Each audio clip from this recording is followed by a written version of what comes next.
намайг төрүүлэхдээ охиндоо болохыг хүсдэг байсан. Аав минь тэр огтхон ч ад жаргалтай харагдахгүй байсан.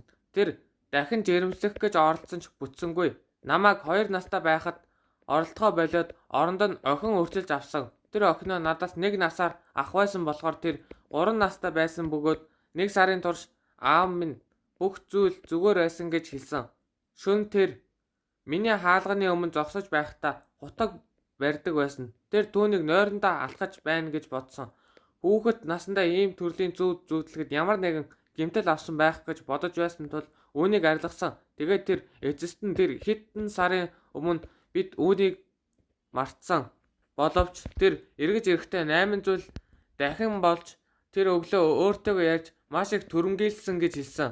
Нэгэн шөнө 2 цагийн үед эгч маань амар хашгирч аав ээж минь өрөө рүүгээ гүйж ирээд нүдэн цус болчихсон гараа маажиж байсан.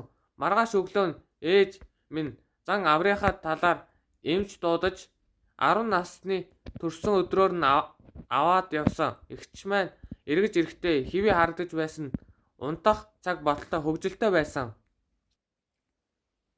Санамсаргүй сэрээд орны минь хажууд байсан эгчигээ хартал тэр миний гар руу хутга барьчихсан. Нүд нь анилчихсан.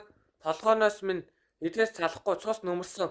Инээмсэглэлтэй би ухаан алдаж эмнэлгийн орон дээр сэрээд ээжигээ хажууд уйлж байхыг хартал гинэт би ээжигээ хаашаа явж байгааг нь санав. 14 настай охин үнэхээр аимшигтай зүйл мэдэрсэн. Эгч маань намайг бага байхад миний төрсөн өдрөөр хачирхалтай үйлдэл хийж эхэлсэн. Тэр намайг шатаар түлхэж үсгийг минь тайруулсан гих